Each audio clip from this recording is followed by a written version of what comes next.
ദുനിയാവിലെ ജീവിതത്തിൽ ആര് നമ്മെ ഒറ്റപ്പെടുത്തിയാലും അല്ലാഹു സുബ്ഹാനഹു വ തആല വലിയൊരു തീരുമാനം നമ്മുടെ ജീവിതത്തിലേക്ക് എടുക്കുന്ന ഒരു കാര്യം.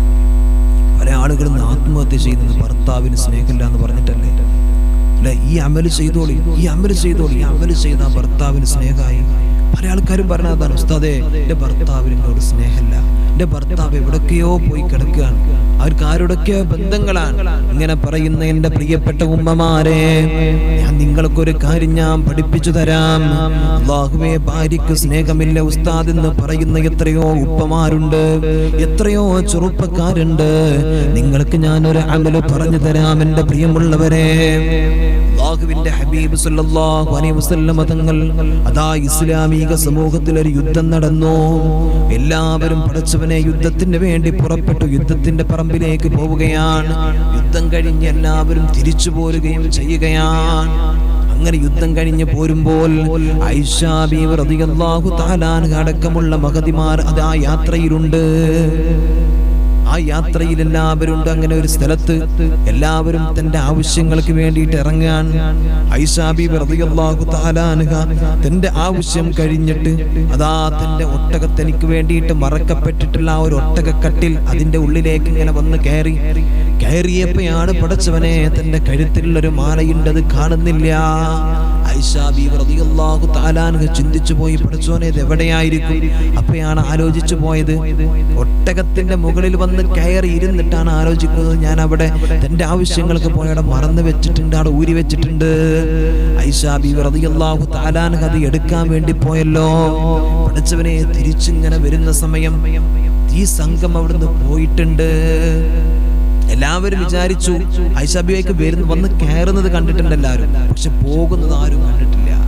അങ്ങനെ ആ യാത്ര സംഘം എല്ലാവരും കയറി എന്ന് വിചാരിച്ചിട്ട് ഇതിനുള്ളിൽ നോക്കാൻ പാടില്ല, നോക്കാൻ ഒരു സ്വഹാബത്താരും അതിനുള്ളിലേക്ക് നോക്കൂലല്ലോ. അതിനുള്ളിലേക്ക് കയറിയത് കണ്ടു, പിന്നെ ഉറപ്പല്ലേ എന്ന് വിചാരിച്ചിട്ട് സ്വഹാബത്തൊക്കെ എന്ത് ചെയ്തു, നേരെ നടന്ന് അവർ പറഞ്ഞു നമുക്ക് പോകാം, ഇനി ആരുമില്ല. അങ്ങനെ യാത്ര തുടർന്ന് പോയി. ആ യാത്ര ഇങ്ങനെ പോകുന്ന സമയത്ത് പടച്ചവനെ ആയിഷ ബീവി വന്നപ്പോൾ ആരും കാണുന്നില്ല, ആകെ ധരിച്ചു പോയി. ആയിഷ ബീവി റളിയല്ലാഹു തആല അൻഹ അവിടെ തന്നെ ഒരു കല്ലിൽ ഇങ്ങനെ ഇരിക്കുകയാണ്. അപ്പോഴാണ് എൻ്റെ പ്രിയമുള്ളവരെ, യുദ്ധത്തിന്റെ വേളയില് അവസാനം ഒരു വരാൻ വേണ്ടിയിട്ട് ഏൽപ്പിച്ച സ്വഹാബിയാണ് സൗബ റളിയല്ലാഹു തആല അൻഹു. യുദ്ധത്തിന്റെ മുതലുകൾ എന്തെങ്കിലും ആണ് ചാടിക്കിടക്കുന്നുണ്ടോ, അല്ലെങ്കിൽ ആരെങ്കിലും എന്തെങ്കിലും ഇതുപോലെ പിന്നെ ഒറ്റപ്പെട്ടിട്ടുണ്ടോ, അല്ലെങ്കിൽ എന്തെങ്കിലും വസ്തുക്കൾ വീണ് പോയിട്ട് ഇതൊക്കെ നോക്കാൻ വേണ്ടിയിട്ട് ഏൽപ്പിച്ച ഒരു സ്വഹാബിയായിരുന്നു മഹാനായ സൗബ റളിയല്ലാഹു തആല അൻഹു. അങ്ങനെ സൗബ റളിയല്ലാഹു തആല അൻഹു ഇങ്ങനെ വരുന്ന വഴിയില് എൻ്റെ പ്രിയമുള്ളവരെ, അതാ ആയിഷ ബീവി റളിയല്ലാഹു തആല അൻഹ ഇങ്ങനെ ഇരിക്കുന്നത് കണ്ടു. ഒരു ഹിജാബ് ഇട്ട് കറുത്ത പർദ്ദ ധരിച്ചിട്ട് ഒരു ഉമ്മ ഇങ്ങനെ ഇരിക്കുകയാണ്. അള്ളാന്റെ റസൂലിന്റെ ഭാര്യയാണെന്ന് ദൂരെന്ന് കണ്ടപ്പോ മനസ്സിലായി. സൗബ റളിയല്ലാഹു തആല അൻഹു ഒന്നും മിണ്ടിയില്ല. നേരെ അവിടുന്ന് തന്റെ അടുത്തുള്ള വാഹനം അതങ്ങ് നിർത്തി കൊടുത്തു. ആയിഷ ബീവി അതിന്റെ മുകളിലേക്ക് കയറി. ആ യാത്ര ഇങ്ങനെ തുടർന്നു. ഒന്നും അങ്ങോട്ടും ഇങ്ങോട്ടും മിണ്ടിയിട്ടില്ല. ആയിഷ ബീവി റളിയല്ലാഹു തആല അൻഹ സൗബ റളിയല്ലാഹു തആല അൻഹുവിന്റെ ആ ഒരു സംരക്ഷണത്തിൽ അങ്ങനെ പോയി.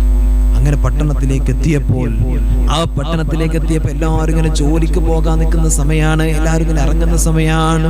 അപ്പോഴാണ് രണ്ടാളും ഇങ്ങനെ യാത്രയിൽ ഇങ്ങനെ വരുന്നത്. പഠിച്ചോനെ, അത് കേൾക്കണോ? നമ്മുടെ ഈ സമൂഹത്തിലെ ജനങ്ങള് അവിടെ നിന്ന് പറഞ്ഞ് പരത്തുന്നത് പോലെ തന്നെ ആയിഷ ബീവി റളിയല്ലാഹു തആല അൻഹയെ കുറിച്ചിട്ട്, അതേപോലെ തന്നെ സൗബ റളിയല്ലാഹു തആല അൻഹയെ കുറിച്ചിട്ട് മോശത്തരം പറഞ്ഞ് പരത്താൻ തുടങ്ങി. ഒരു രണ്ടുപേരും ഒത്തുകൊണ്ട് കാട്ടിയതാണത്. അല്ലെങ്കിൽ രണ്ടാളും വ്യഭിചരിച്ചിട്ട് വരുന്ന വഴിയാണത്. ഇങ്ങനെ വളരെ മോശത്തരത്തിൽ ഒരു വ്യഭിചാരിയായിട്ട് രണ്ടുപേരിങ്ങനെ മുദ്ര കുത്തിയിരിക്കുകയാണ്. അള്ളാന്റെ റസൂൽ സല്ലല്ലാഹു അലൈഹി വസല്ലം തങ്ങളുടെ ഭാര്യനെ കുറിച്ചിട്ടാണ് ഇത് പറയുന്നത്. മുത്തുനബിയുടെ സ്വഹാബിയെ കുറിച്ചിട്ടാണ് ഇത് പറയുന്നത്. സ്വഹാബത്തിൽപ്പെട്ട ചില ആളുകൾ വരെ പറഞ്ഞു തുടങ്ങി. അബൂബക്കർ സിദ്ദീഖ് റളിയല്ലാഹു തആല അൻഹു കടന്നു വന്നു. പടച്ചവനെ, സിദ്ദീഖ് തങ്ങളുടെ മുമ്പിൽ ആയിഷ ബീവി കരയാണ്, പൊട്ടിക്കരയാണ്. ആയിഷ ബീവി പറയുന്നുണ്ട്, ബാപ്പ ഞാൻ അങ്ങനെ ചെയ്തിട്ടില്ല, ഞാൻ അങ്ങനെ ചെയ്യുമോ? ഞാൻ അല്ലാഹുവിന്റെ റസൂലിന്റെ ഭാര്യയല്ലേ. സത്യമാണ് എൻ്റെ പ്രിയമുള്ളവരെ, മോശപ്പെട്ട ഒരു പെണ്ണിനെ അല്ലാഹുവിന്റെ ഹബീബിന്റെ ഭാര്യയായിട്ട് കൊടുക്കുവോ? മോശപ്പെട്ട ഒരു പെണ്ണിനെ കൊടുക്കുവോ അല്ലാഹു സുബ്ഹാനഹു വ തആല? അതാലോചിച്ചാ പോരെ. ഉമർ ഇബ്നുൽ ഖത്താബ് റളിയല്ലാഹു തആല അടക്കമുള്ള സ്വഹാബത്ത് ഒരിക്കൽ അല്ലാഹുവിന്റെ റസൂൽ സല്ലല്ലാഹു അലൈഹി വസല്ലം തങ്ങളോട് ചോദിക്കുന്നുണ്ട് ഒരുപാട് സ്വഹാബത്ത്, നബിയെ നിങ്ങളെ കയ്യിൽ എന്താണ് ഈച്ച ഇരിക്കാത്തത്? എന്തേ? ഈച്ച മറ്റു വേസ്റ്റുകളിലൊക്കെ പോയിരിക്കുന്നതാണ്, അത് മുത്തുനബിന്റെ മേത്ത് വന്നിരിക്കൂല. എന്താ നബി നിങ്ങൾക്ക് നേല് തരാത്തത്? അതിങ്ങനെ വേസ്റ്റ് കൂടി പോകും. പല ആൾക്കാർ നമ്മൾ പോകുന്ന നേല് നോക്കൊണ്ടു, ഇവിടെ നമ്മളാണെന്നുണ്ടെങ്കിൽ നേല് അവിടേക്കരം, അപ്പൊ അതിലൂടെ ചവിട്ടും, ഇങ്ങനൊക്കെ സംഭവിക്കും അല്ലേ? മുത്തുനബി സല്ലല്ലാഹു അലൈഹി വസല്ലം തങ്ങൾക്ക് നേലില്ലല്ലോ അല്ലേ? അതേപോലെ തന്നെ അവിടുത്തെ ശരീരത്തിന്റെ പിന്നെ അവിടുന്ന് കാഷ്ടിച്ചാലും മുത്തിരിച്ചാലും ഇതൊക്കെ അങ്ങ് ഭൂമി വിഴുങ്ങല്ലേ? ഇതൊക്കെ എന്തുകൊണ്ടാണ്? അള്ളാഹുവിന്റെ ഹബീബ് സല്ലല്ലാഹു അലൈഹി വസല്ലം തങ്ങൾക്ക് അള്ളാഹു തആല കൊടുത്ത പവറല്ലേ അല്ലേ? അവിടുത്തെ വിയർപ്പിന് ഗന്ധായിരുന്നില്ലേ? അമ്മാതിരി ദുർഗന്ധാണോ? അപ്പൊ ദുർഗന്ധമോ ഒരു ചിന്തയുള്ള ഒരു പെണ്ണിന് അല്ലാഹു സുബ്ഹാനഹു വ തആല ഭാര്യയായിട്ട് മുത്തുനബിക്ക് കൊടുക്കുവോ? അത് ചിന്തിച്ചാ പോരെ. പക്ഷെ മുനാഫിക്കുകൾ ഒരുപെട്ട ആളുകളൊക്കെ പറഞ്ഞ് പരത്താൻ തുടങ്ങി. എന്റെ പ്രിയമുള്ളവർ, അങ്ങനെ ഈ സംഭവം ഇങ്ങനെ പരക്കുകയാണ്. അബൂബക്കർ സിദ്ദീഖ് റളിയല്ലാഹു തആല അൻഹു തന്റെ ബാപ്പയാണല്ലോ. ആയിഷ ബീവി കരഞ്ഞിട്ട് പറയുന്നുണ്ട്, നബിയെ പിതാവേ ഞാൻ ഇത് ചെയ്തിട്ടില്ല. അപ്പൊ പറയാണ്, എല്ലാവരും ഇതല്ലേ പറയുന്നത്, ഞാൻ എന്തു പറയാനാണ്? ആയിഷ ബീവി റളിയല്ലാഹു തആല അൻഹ എന്റെ പ്രിയമുള്ളവരെ തളർന്നു പോയി. ആയിഷ ബീവി അവിടെ തളർന്നു പോയി. എന്റെ പ്രിയമുള്ളവരെ, ആയിഷ ബീവി റളിയല്ലാഹു തആല അൻഹ ഈ സംഭവം എന്റെ പ്രിയമുള്ളവരെ അവിടെ നാഗ പരന്നു. ആയിഷ ബീവിയുടെ മുത്തുനബി വന്നിട്ട് പറയാണ്, ആയിഷ, എല്ലാരും ഇങ്ങനെ പറയാണ്, മുത്തുനബിക്ക് അറിയാം എന്റെ ഭാര്യ അങ്ങനെ ചെയ്യൂലെന്ന്, ആയിഷ അങ്ങനെ ചെയ്യൂലെന്നറിയാം. പക്ഷേ അള്ളാഹുവിന്റെ ഒരു തീരുമാനം അവിടെ നിന്ന് വരണ്ടേ? ആ തീരുമാനം മുത്തുനബി സല്ലല്ലാഹു അലൈഹി വസല്ലം കാത്തിരിക്കാൻ റസൂൽ ഒന്നും പറയുന്നില്ല. റസൂലുള്ളാഹി പറയാണ്, ആയിഷ നീ നിന്റെ വീട്ടിലേക്ക് പോ. സ്വന്തം ഭർത്താവ് പോലും പറയാണ്, പടച്ചവനെ, ആയിഷ ബീവി റളിയല്ലാഹു തആല അൻഹ അതാ തന്റെ വീട്ടിലേക്ക് തന്റെ ഭാര്യ തന്റെ പിതാവിന്റെ കൂടെ കടന്നു ചെല്ലുകയാണ്. ഉമ്മാന്റെ മുമ്പിലേക്ക് ചെന്നപ്പോ ഉമ്മ പോലും പടച്ചവനെ കൈമലർത്തി സംസാരിക്കുകയാണ്. അവിടെ ആയിഷ ബീവി റളിയല്ലാഹു തആല അൻഹ കരയുകയാണ്. പടച്ചവനെ എല്ലാ ഇബാദത്തുകളും ചെയ്ത് പൊട്ടിക്കരഞ്ഞുകൊണ്ടിരിക്കുകയാണ്. ആ ഇരിക്കുന്ന കൂട്ടത്തില് ഒരു ദിവസം പോലും മുടങ്ങാതെ അവിടുന്ന് ചൊല്ലിയ ദിക്ർ ഏതെന്നറിയോ? ഞാൻ നിങ്ങൾക്ക് പറഞ്ഞു തരാം.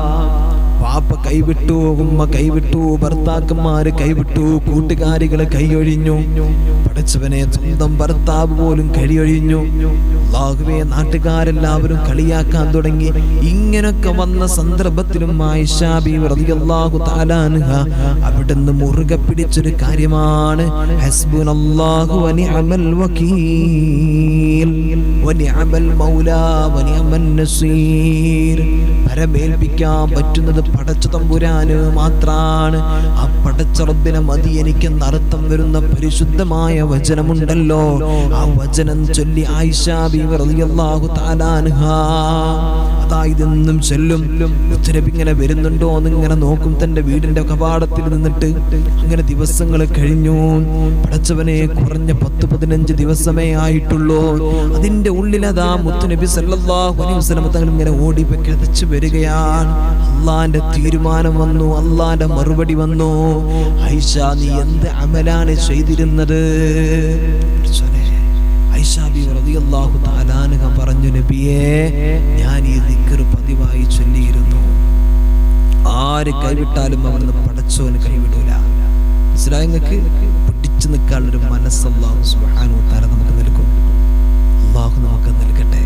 അതുകൊണ്ട് ചൊല്ലിക്കോ, എത്ര വലിയ പ്രയാസമുണ്ടെങ്കിലും, ആര് നമ്മെ കൈയൊഴിഞ്ഞു എന്ന് നമുക്ക് തോന്നിയാലും ഈ ഒരു അമല് ചൊല്ലി തുടങ്ങിയാൽ നമ്മുടെ ജീവിതത്തിൽ അല്ലാഹു പരാജയം തരൂല, ഒരു പ്രയാസം തരൂല. ആത്മഹത്യയുടെ വക്കിൽ നിന്ന് അല്ലാഹു നമുക്ക് മോചനം നൽകും.